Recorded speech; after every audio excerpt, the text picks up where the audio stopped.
Hi Ate Riz, shout out po sa'yo. Guys, pakibasa na lang po ang comment ni ate kasi nabasa ko na po siya. Masyado na pong mahaba kapag babasahin ko pa para sa inyo. Kayo na lang po magbasa. And shout out po sa kanya at pakipalo na lang din po siya. So today po, anong patawag sa istera to? Matambaka. Pinirito ko po siya, ginataan ko na may malunggay at pichay, sili na ginataan ko po siya. Siyempre, sasabaw po natin sa kanin. Then, dahil ako namang kakain at naghugas na rin ako, yan, kakamayin na natin to. Sarap guys, ang daming sili. Tapos maraming sibuyas, malunggay, tsaka pichay. Tapos teta. Kain tayo guys. Tama, wag ko na lang daw pansinin yung mga, marami pa rin ako nababasa mga basher dyan.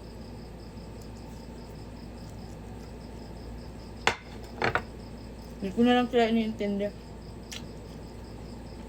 Hindi makita yung pagkaan natin ganyan. Hop.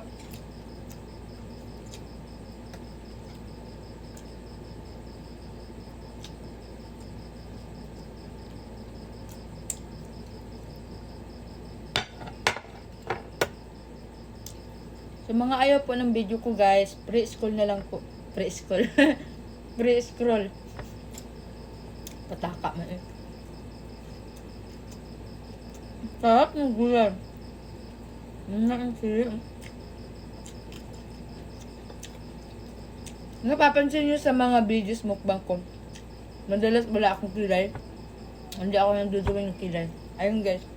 Bali, 5 minutes ko lang siyang ginawa. Kasi sanay naman talaga ako magkilay. Pero mas madalas kasi akong tamarin.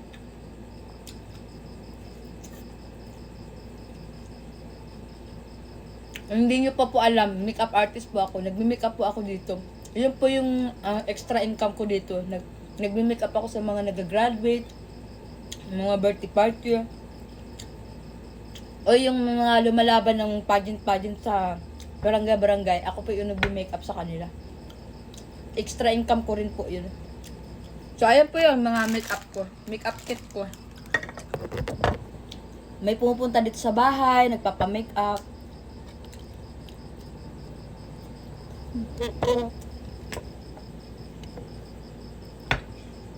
Kaya itong kilay na ginawa ko, 5 minutes lang siya.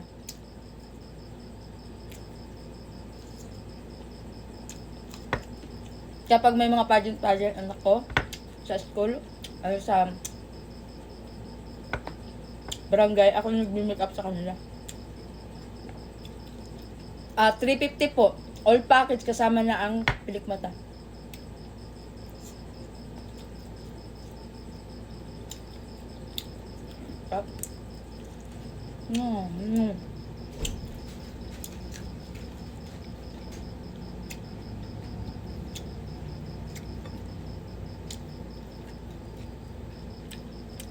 Yung lipstick ko hindi natatanggal kasi lip tint po to na hindi basta-basta natatanggal.